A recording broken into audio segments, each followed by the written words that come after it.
Iblis berkata, "Wahai Tuhan, Engkau tidak adil. Engkau sangat tahu tentang masa depan makhluknya. Engkau tahu aku tidak akan sujud kepada Nabi Adam, karena memang itu sebuah takdir darimu. Aku tidak mau sujud adalah takdir yang Engkau tuliskan kepadaku, yang bahkan aku pun tak bisa terelakkan dan pasti terjadi. Lalu mengapa Engkau perintah aku untuk sujud, padahal Engkau tahu bahwa takdirku tertulis tidak akan patuh untuk sujud? Lalu kenapa kemudian Engkau masukkan aku ke dalam neraka hanya karena dosa yang telah Engkau takdirkan, yang bahkan tak bisa aku hindarkan? Apa untungnya bagimu dengan memasukkan aku ke neraka, sedangkan bagiku, aku harus menanggung siksa darimu, yang itu sangatlah berat bagiku."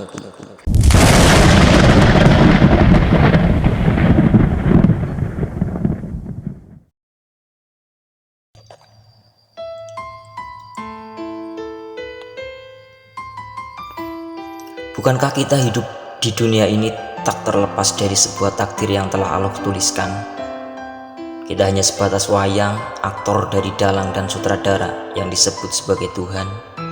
Apa yang kita lakukan, setiap sesuatu yang kita perbuat, tidak lebih hanya sebatas perjalanan drama singkat yang naskahnya telah tertulis sebelum kita ada, bahkan jauh sebelum kita dilahirkan. Apa memang benar demikian?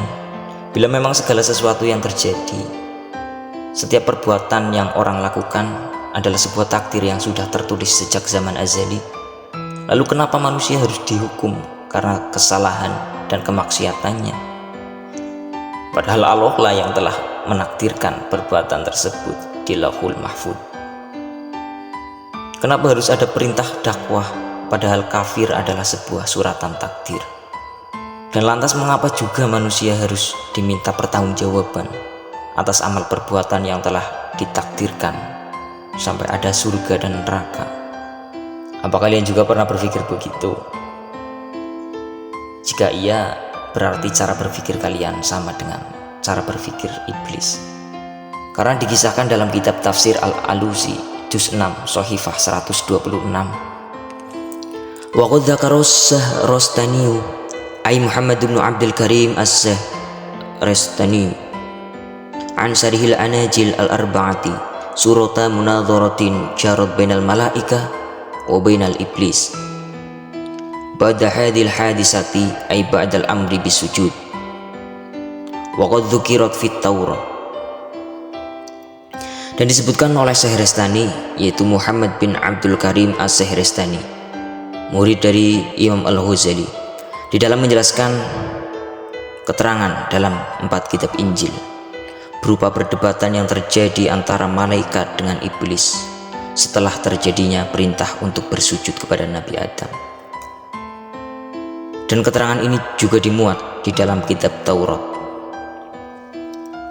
Wa hiya anal la'ina qala lil malaikati inni usallimu an li ilahan wa khaliqi wa mujidi wa huwa khaliqul khalqi lakin li ala hukmihi as'ilatun. Bahwasanya iblis laknatullah alaih berkata kepada malaikat, "Sungguh aku berserah diri kepada Tuhan, Dia yang menciptakanku dan yang menjadikan aku ada. Dialah zat yang menciptakan makhluk. Akan tetapi aku mempunyai beberapa pertanyaan mengenai keputusannya.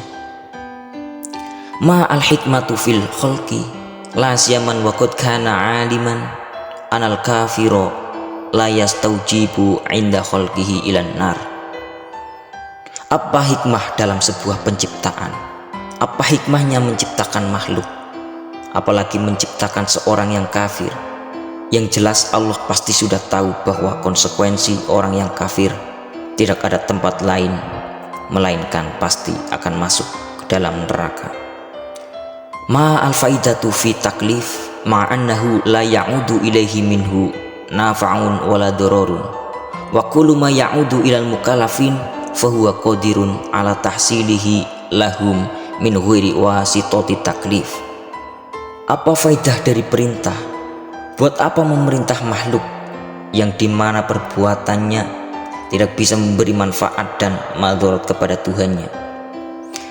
Bukankah Allah adalah zat yang tidak butuh terhadap makhluknya? Dan padahal Allah pun mampu menjadikan hambanya sesuai yang ia kehendaki tanpa harus memerintahnya. Allah mampu menjadikan hambanya sebagai seorang yang ahli ibadah tanpa harus menyuruhnya untuk beribadah. Haba annahu kalafani bima'rifatihi wa ta'atihi falimadza kalafani bisujudi li Adam. Mengapa juga Allah memerintahkanku untuk mengenalnya, patuh padanya, dan kenapa aku harus diperintah sujud kepada Nabi Adam? Lama asaituhu fi tarki sujud falima la'anani wa ujaba iqabi ma'annahu la fa'idata lahu wala li ghairihi fihi wali fihi a'dhamu dorori. Dan kenapa aku dilaknat hanya karena menentang, tidak mau patuh untuk sujud kepada Nabi Adam, sehingga aku dikenakan siksa yang sebenarnya dari perbuatan tersebut itu semua pun tidak ada manfaatnya, tidak ada untungnya bagi Allah dan yang lainnya. Namun siksaan yang telah aku terima sungguh sangatlah berat bagiku. Annahu lama fa'ala dzalik lima salatoni ala auladihi wa makanani min ihwaihim wa idlalihim. Kemudian mengapa Allah berikan kuasa kepadaku untuk menyengsarakan dan menyesatkan anak turun Adam? Lama istamhal tuhu al-muddata at-tawilata fi dzalika falima amhalani wa ma'lumun annal alamu law kana khaliyan minasyari lakana dzalika khaira. Kenapa aku diberikan waktu yang lama untuk menggoda menyesatkan manusia? Bukankah dunia yang sepi dari perbuatan buruk itu jauh lebih baik?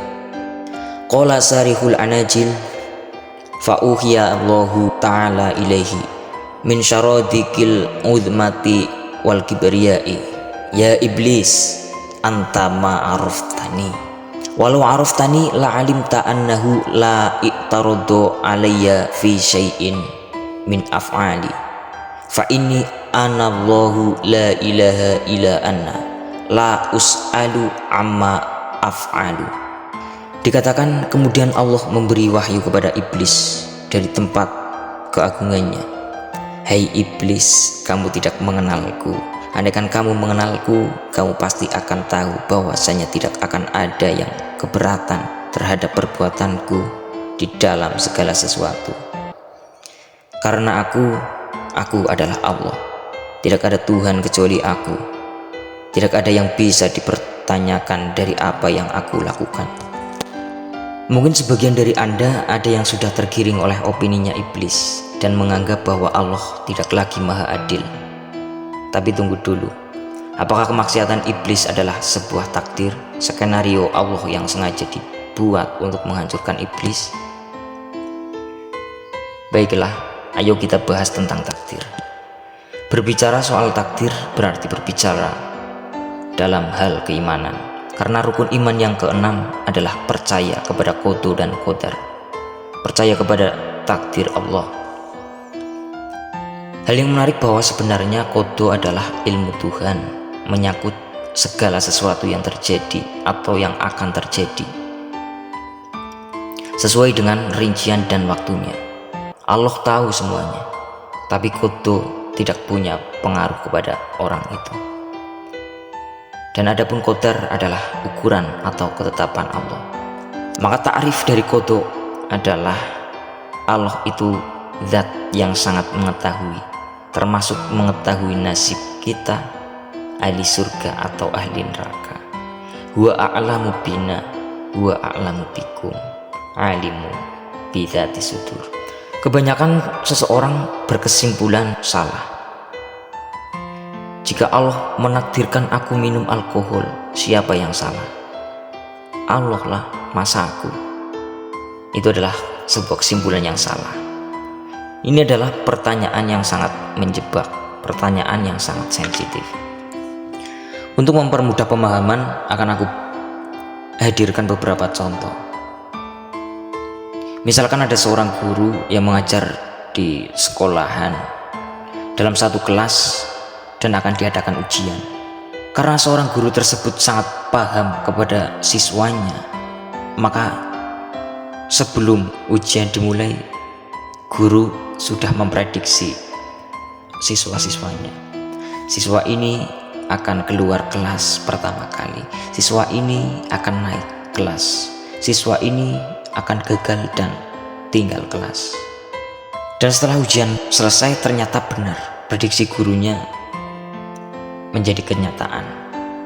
Siswa yang diprediksi akan gagal ternyata benar-benar gagal.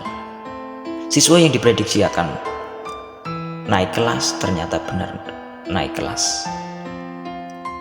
Lalu apakah siswa yang gagal layak untuk marah kepada gurunya karena diprediksi gagal, lalu ia menjadi benar-benar gagal? Padahal prediksi kan tidak mempengaruhi kegagalan siswanya. Siswa gagal atau tidak itu tetap bergantung kepada siswa tersebut. Seorang guru hanya memprediksi hanya sebuah feeling. Dan guru itu adalah manusia yang kadang prediksinya bisa gagal, bisa benar. Berbeda dengan Allah. Allah itu maha tahu segalanya. Dia memiliki pengetahuan tentang masa depan. Allah tidak mungkin membuat kesalahan. Maka yang sekarang kita perlu tahu adalah kita harus paham bahwa takdir itu adalah Allah Subhanahu wa Ta'ala memiliki pengetahuan tentang masa depan. Allah telah menulis sebelumnya tentang apa yang akan terjadi. Sekarang misal saudara Yusuf keluar dari kelas, ada 4 jalan, 1, 2, 3, 4. Yusuf dapat memilih apa saja. Misal Yusuf memilih jalan keempat, itu Allah sudah tahu sebelumnya dan sudah ditulis di Lauhul Mahfuz. Karena Allah tahu, maka Allah menulisnya. Tapi pengetahuan Allah tidak mempengaruhi pilihan Yusuf.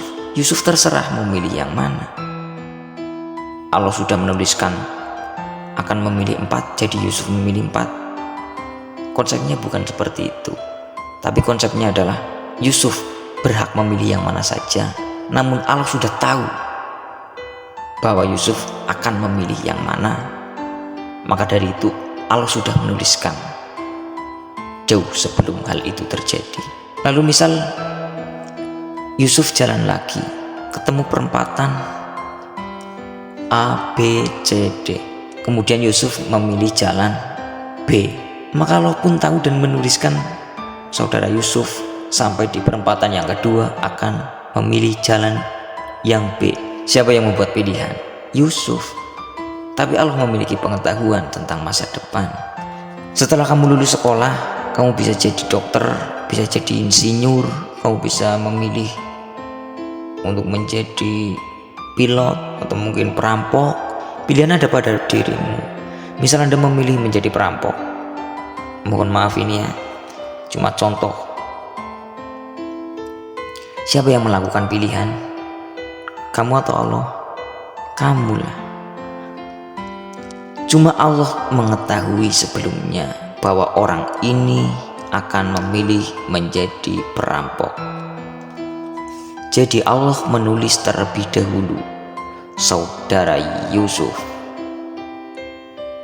Setelah dia lulus sekolah perguruan tinggi, jadi sarjana, lalu menjadi ini, melakukan ini. Allah itu sudah tahu. Jadi konsep sebuah takdir yang perlu kamu tahu adalah bukan direncanakan sebelumnya, tapi takdir itu adalah diketahui sebelumnya.